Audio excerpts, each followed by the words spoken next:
नमस्ते बच्चों, आज हम एकम 8 दोहा अष्टक का अभ्यास करेंगे। दोहा एक छोटा सा छंद है। हिंदी के कई पुराने कवियों ने इस छंद में कविताएं लिखी है। दोहा अष्टक में 8 दोहे दिए हुए हैं। इनमें 3 कबीर के दोहे, तुलसीदास के और 3 रहीम के दोहे हैं। इन दोहों से हमें तरह तरह की व्यवहारिक शिक्षा मिलती है। दोहे हिंदी भाषा साहित्य की अनमोल निधि है। दोहे व्यावहारिक दृष्टांतों के माध्यम से सरल सहज रूप से जीवन, लोक व्यवहार, गुण, स्वभाव, नीति रीति आदि से परिचित कराते हैं। प्रस्तुत इकाई में कवि तुलसीदास और रहीम के चुने गए ऐसे ही दोहे संकलित हैं। कवि ये 15वीं शताब्दी के कवि हैं। ये बड़े संत थे। इन्होंने हिंदू और मुसलमानों को उनकी गलतियों के लिए फटकारा और दोनों को ही मिलकर रहने का उपदेश दिया। तुलसीदास ये 16वीं शताब्दी के प्रसिद्ध राम भक्त कवि हैं। इन्होंने रामचरितमानस नामक प्रसिद्ध ग्रंथ लिखा है। रहीम, इनका पूरा नाम है अब्दुल रहीम खान खाना। ये बड़े उदार और अनुभवी थे। हिंदी में उन्होंने बहुत ही सुंदर दोहे लिखे हैं। अब हम इनका अभ्यास करेंगे। बड़ा हुआ तो क्या हुआ, जैसे पेड़ खजूर, पंथी को छाया नहीं, फल लागे अति दूर। पंथी अर्थात यात्री। यहाँ पर बताया गया है, बड़ा होने से ही किसी का महत्व नहीं बढ़ जाता। खजूर का पेड़ बहुत बड़ा है, पर उसके बड़े होने से क्या लाभ। उससे मुसाफिरी को छाया नहीं मिलती और मुसाफिर को छाया नहीं मिलती और फल भी बहुत ऊंचे लगे होते हैं। साधु ऐसा चाहिए जैसा सूप सुभाए, 60 साल को गई रहे थोता दे उड़ाए।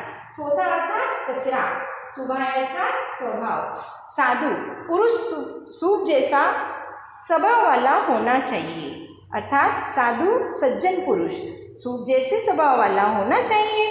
सूप अच्छे अनाज को अपने अंदर रख लेता है और कचरे को बाहर फेंक देता है। उसी तरह साधु पुरुष को तत्व की बातें ग्रहण कर व्यर्थ की बातें छोड़ देनी चाहिए।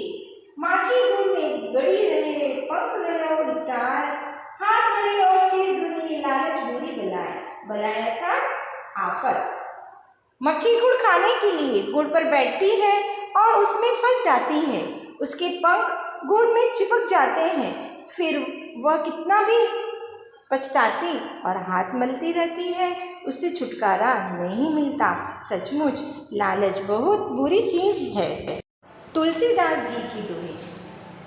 तुलसी संसार में भांति भांति के लोग, सबसे ही मिल चलिए नदी नाव संयोग। अर्थात तुलसीदास जी कहते हैं कि इस संसार में तरह तरह के लोग हैं। हमें सबके साथ हिल मिलकर रहना चाहिए, जैसे नदी और नाव का संयोग रहता है।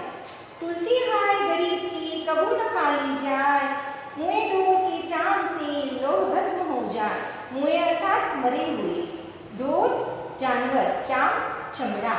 तुलसीदास जी कहते हैं कि गरीब की हाय कभी निष्फल नहीं होती। मरे हुए जानवर के चमड़े से बनी दोपनी में से लोहा राख हो जाता है, फिर गरीब तो जीवित व्यक्ति है, उसकी हाय कैसे निष्फल जा सकती है। बच्चों, अब हम रहीम के दोहों का अभ्यास करेंगे। रहीमन धागा प्रेम का मत तोड़ो चटकाए, टूटे से फिर ना जुड़े, जुड़े गांठ पड़ जाए। चटकाए अर्थात खींचकर। रहीम जी कहते हैं कि प्रेम के धागे को खींचकर झटके से मत तोड़ डालो। यह एक बार टूट जाने पर फिर जुड़ता नहीं, और जुड़ता भी है तो उसमें गांठ पड़ जाती है, अर्थात प्रेम में पहले जैसी मिठास नहीं रहती। तरुवर फल नहीं खात है, सरवर पियहि न पानी, कहीं रही मन प्रकाश हित, संपत्ति संचही सुजानी। संचही माने संग्रह। रहीमन जी कहते हैं कि पेड़ अपने फल खुद नहीं खाते, सरोवर अपना पानी खुद नहीं पीते। इस तरह सज्जन दूसरों का भला करने के लिए ही संपत्ति का संग्रह करते हैं। रहीमन देखी बड़ेन को, लघु न दीजिए डारी, जहाँ काम आवे सुई कहाँ करे तलवारी। डारी अर्थात बच्चों छोड़ना, लघु छोटा, कहा क्या तलवारी तलवार। रहीमन जी कहते हैं कि बड़े लोगों को देखकर अर्थात बड़े लोगों से प्रभावित होकर छोटे लोगों की उपेक्षा मत करो। जहाँ सुई काम आती है वहाँ तलवार काम नहीं आती। अब हम शब्दार्थ का अभ्यास करेंगे। पंथी मुसाफिर यात्री राही, सूप अनाज फटकने का छाछ, सार निष्कर्ष सारांश, थोथा निकम्मा कचरा, बलाई आपत्ति आफत विपत्ति, भांति भांति तरह तरह भिन्न भिन्न, हाय बद्दुआ भस्म राख, चटकाए शीघ्र तुरंत फौरन, तरुवर पेड़, सरवर सरोवर संचयी संग्रह करना, सुजायनी चतुर, बड़ेन बड़ा, तलवारी तलवार। मुहावरे हिलमिल चलना, सहयोग करना, लोहा भस्म हो जाना, कठिन चीज का भी नाश होना।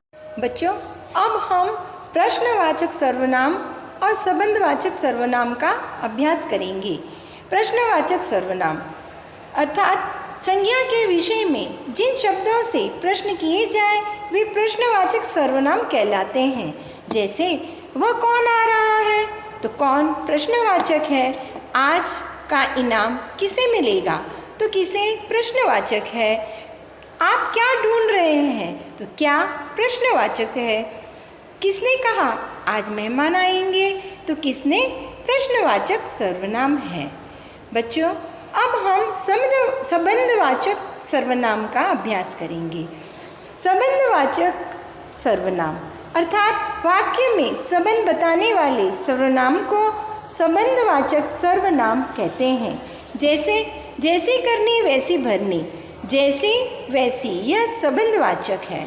जो चलता रहेगा वो मंजिल तक पहुंचेगा, जो और वह, यह संबंधवाचक सर्वनाम है। जिसकी मेहनत उसकी सफलता, जिसकी और उसकी, यह दोनों ही संबंधवाचक सर्वनाम कहलाते हैं। बच्चों एकम 8 आप इनका अभ्यास एक बार फिर से करेंगे। शब्दार्थ और मुहावरे हिंदी की कॉपी में आपकी लिखेंगे। धन्यवाद।